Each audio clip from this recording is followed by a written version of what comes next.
এখন তো সব কিছু ওকে না এখন তখন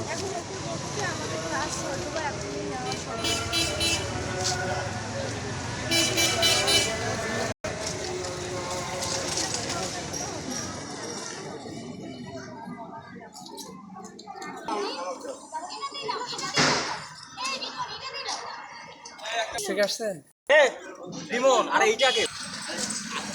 আমরা তো বিজয় লাভ করেছি, এখন বিজয় লাভ করেই তো শেষ না, স্বাধীনতা লাভের থেকে রক্ষা করা কঠিন।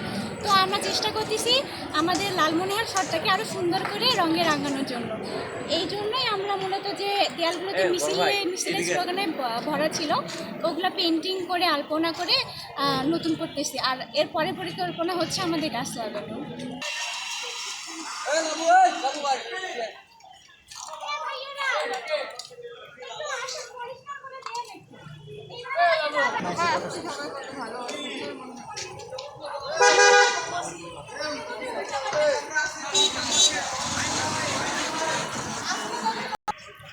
আপনারা জানেন যে সারা বাংলাদেশে একটা সময় এই কিছুদিন আগে নৈরাজ্য সৃষ্টি হয়েছিল।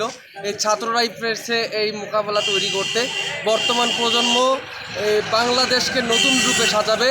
আমরা কোটা সংস্কার আন্দোলন করেছি। কোটা সংস্কার আন্দোলন করার পরে এক দফা আন্দোলন পর্যন্ত সরকারের পতন ঘটিয়ে ছাড়ছি, স্বৈরাচারী সরকারের পতন ঘটিয়ে ছাড়ছি। ছাত্ররা পারে না এমন কোনো কথা নেই। যেহেতু লালমনিরহাট আমার শহর, আমার প্রাণের শহর, আমাদের প্রাণের শহর, সেহেতু লালমনিরহাটকে রক্ষা করার দায়িত্ব আমার। আজকে পুলিশরা অভ্যন্তর দায়িত্ব আমার, সৌন্দর্য বর্ধন করার দায়িত্ব আমার। লালমনিরহাটের যেগুলো ফাঁকা দেয়াল আছে সেগুলোতে আমরা পেন্টিং করতেছি এবং আমাদের সামনের পদক্ষেপ হচ্ছে মিশন মোড় থেকে স্টেশন রোডের যে মধ্যে যে ডিভাইডারটা আছে এই ডিভাইডারের মধ্যে আমরা নান্দনিক ফুলের গাছ লাগিয়ে দৃষ্টিনন্দন পরিবেশ তৈরি করবো ইনশাল্লাহ।